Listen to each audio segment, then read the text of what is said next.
Good day to all. I am Ray Ann Doraman. My task is to discuss about the meeting the special needs of young children, focusing on one of the most important components, family involvement.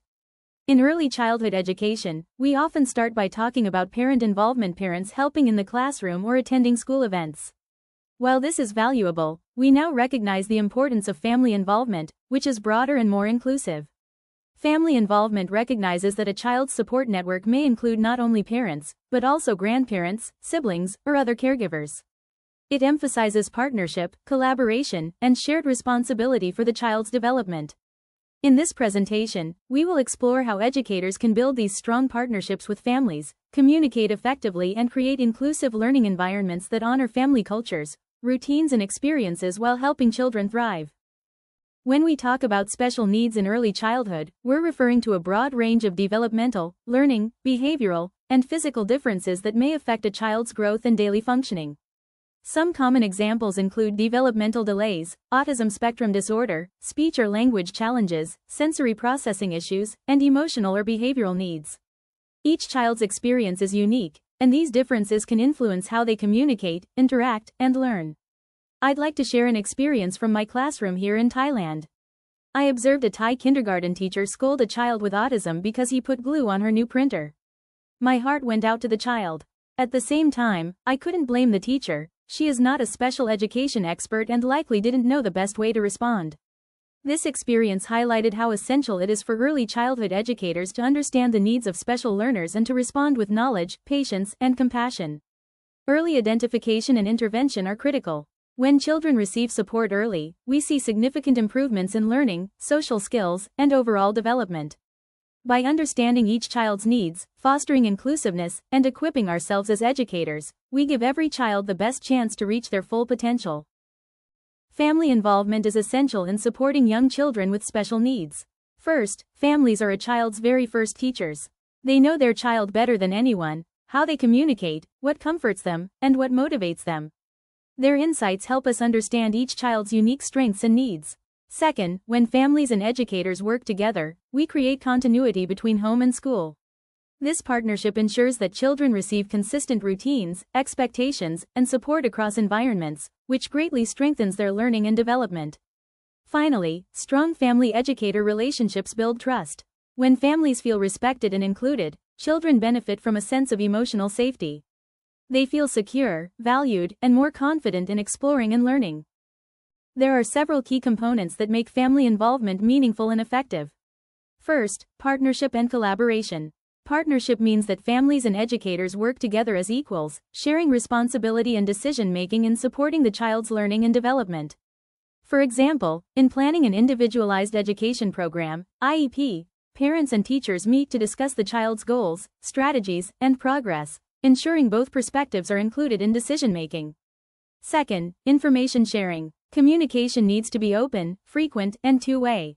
For instance, a teacher might send weekly updates about classroom activities, while parents share observations about how their child is responding to routines or therapies at home. Third, home-based support. This includes activities, routines, and strategies families can use at home.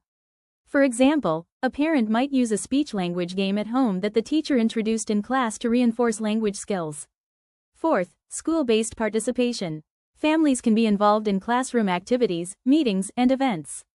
For instance, a parent might read a story during circle time, attend a parent-teacher meeting, or help organize a class project, strengthening the school community. Finally, individualized support. Every family is different, so involvement should be tailored to their culture, needs, and capacities. For example, some families may prefer virtual meetings due to work schedules, while others may attend in person, ensuring that every child's support is meaningful and effective. To strengthen family involvement, there are several effective strategies we can use. First, open communication channels. This means offering multiple ways for families and educators to connect so communication is consistent and accessible. In our school, each class has a line group where teachers post daily updates, photos, and important announcements.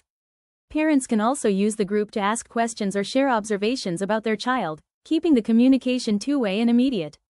Second, parent education and guidance. This involves helping families understand their child's needs and supporting them to access appropriate resources. For example, if a teacher notices that a child is having challenges with speech or social interaction, They can gently share their observations with the parents and suggest seeking the opinion of a speech therapist or other specialist. A teacher might say, "I've noticed that child's name sometimes finds it hard to express certain words or join group activities." You might consider consulting a professional to see if there are strategies that could help. I'm happy to support you in this process. Third, flexible scheduling. Recognizing that families have different routines and responsibilities, offering flexible opportunities for participation ensures they can stay involved without added stress. For example, in our school, we hold a general teacher-parent meeting on Saturdays to make sure that working parents can attend and actively participate in discussions about their child's learning and development. Fourth, comprehensive support. This includes connecting families with community services, early intervention programs, health professionals, or other supports that help address the child's and family's broader needs. For example, during general parent meetings, professionals such as nurses, doctors, or even local police sometimes visit. They provide guidance, resources, and support for families and children, helping address developmental, health, or safety needs, showing that comprehensive support extends beyond the classroom and involves the wider community. Effective support for young children with special needs depends on strong collaboration between families and professionals.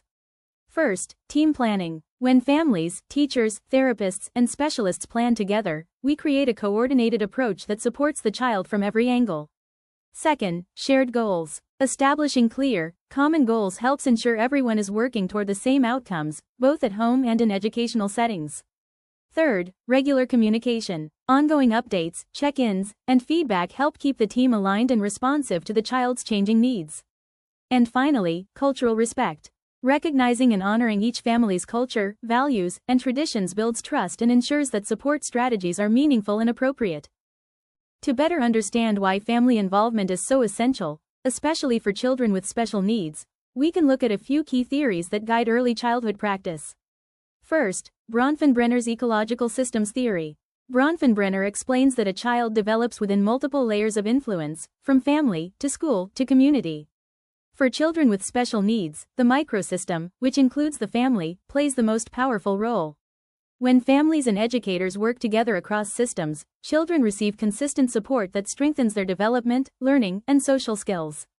Second, Epstein's overlapping spheres of influence. Epstein highlights how children learn best when the family, school, and community spheres overlap. For children with special needs, this overlap becomes even more crucial. When families are actively involved, through communication, shared decision-making, or participation, children experience greater continuity, stronger emotional support, and more effective intervention outcomes. Together, these theories remind us that family involvement isn't optional, it's a foundational part of helping children with special needs. When families are actively involved in supporting young children with special needs, the benefits are clear and far-reaching.